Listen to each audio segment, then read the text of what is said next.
సరస్వతి సేవాశ్రమము. దాంట్లో ఒక తాతగారు ఉండేవాళ్ళు. ఆ తాతగారి దగ్గరికి ఈయన శశికుమార్ అనే ఫోటో స్టూడియో గవర్నమెంట్ ఎంప్లాయ్ అని వచ్చేవాడు.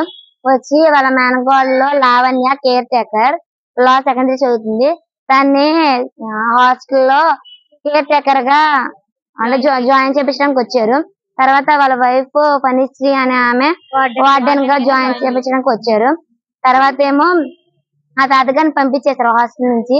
పంపించేసిన తర్వాత ఆయన వచ్చేసేసి అక్కడే ఉండిపోవడము, స్మోకింగ్ చేయడము, ఫోటో స్టూడియో అని చెప్పి నమ్మించడము, చిన్నపిల్లల్ని తీసుకెళ్లి బాపట్ల సైడ్ తీసుకెళ్లి బాయ్స్ హాస్టల్ తీసుకెళ్లి రూమ్ తీసుకొని పాడు చేయడము, బలవంతంగా వద్దు వద్దు అన్న చేతి కట్టేసి మరి చేస్తున్నాడు. ఒప్పుకుంటేనేమో అలాగ అంటున్నాడు. ఒప్పుకోపోతేనేమో అదే చెంప మీద కొట్టేసేసి జుట్టు పీకేసేసి ఈడ్చుకొచ్చి మొక్కల దండ వేపిస్తున్నాడు. నైట్ చిన్న చిన్న విషయాలకు కూడా సీరియస్ అయిపోతున్నాడు. ఏంటో మళ్ళీ ఏంటో మీ బాయ్ ఫ్రెండ్స్ ఉంటే చెప్పండి, అక్కడ తిప్పుతాను ఇక్కడ తిప్పుతాను, ఎదురుకున్న అపార్ట్మెంట్ లో రూమ్లు ఇస్తాను, ఆ రూమ్ లో పంపిస్తే ఈ రూమ్ లో పంపిస్తాను, పోలీసు వాళ్ళతో నేను మాట్లాడి చుట్టూరు కాపలా పెట్టిస్తాను, ఇష్టం ఉంటే చెప్పండి ఐదని చెప్పి అంటున్నాడు సార్. చాలా మిస్బిహేవియర్ గా చేస్తున్నాడు సార్.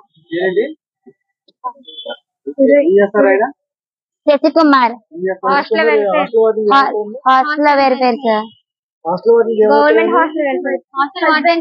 హస్బెండ్ అవుతాడు సార్. హాస్టల్ వార్డెన్ ఫణిశ్రీ, తనకి హస్బెండ్ తన second wife sir. First wife ఏమో మనీ స్టూడియో చేస్తే రఘుకుమారి, తన ఏంటో ఫోటో స్టూడియో చేస్తే, సెకండ్ వైఫ్ ఏమో ఫణిశ్రీ తన హాస్టల్ వార్డెన్ గా పెట్టాడు. వాళ్ళ హస్బెండ్ ఏంటో శశికుమార్, కేర్ టేకర్ అంటే లావణ్య వాళ్ళ మేనకోడలు సార్. వాళ్ళ కింద పనిచేసే జ్యోతి ఏంటో మాయ మాటలు చెప్పి తీసుకెళ్ళింది సార్. వాళ్ళ అక్క ఏంటో ఇక్కడ ఐస్ చేస్తా ఉంటది సార్ పిల్లల్ని. బాపట్ల తీసుకెళ్లాడు సార్. ఫోటోషాప్ అని తీసుకెళ్లి సినిమాలు చెప్పడం గానీ, నువ్వు తిన్న తర్వాత నాకు ఇయ్యు, నువ్వు తాగిన తర్వాత నాకు ఇయ్యు అని చెప్తాడు సార్. చెప్పిన తర్వాత నువ్వు తింటానే తింటాను, నువ్వు తినకపోతే నేను తిన్ను అని చెప్పి వద్దు వద్దు అన్న చెప్పి కారు అక్కడ ఆపేసేసి నువ్వు ఒప్పుకుంటేనే కారు తెస్తాను లేకపోతే కారు తీను అని చెప్పి బలవంతం చేసేసి 5 తీసుకెళ్లాడు సార్. తీసుకెళ్లిన తర్వాత మమ్మల్ని ఏం చేయలేదు సార్. ఆ పిల్ల మా గురించి ఆయనకు తెలుసు సార్, అందుకే మేము వెళ్ళలేదు ఈసారి. తను తెలియదు కదా సార్, తను మాత్రమే తీసుకెళ్లాడు.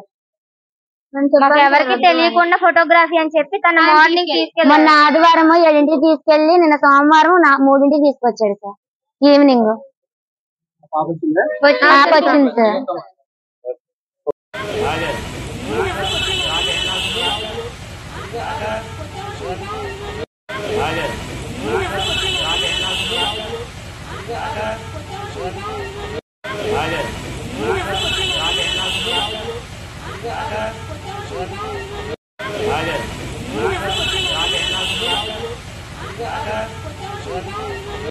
Rajan.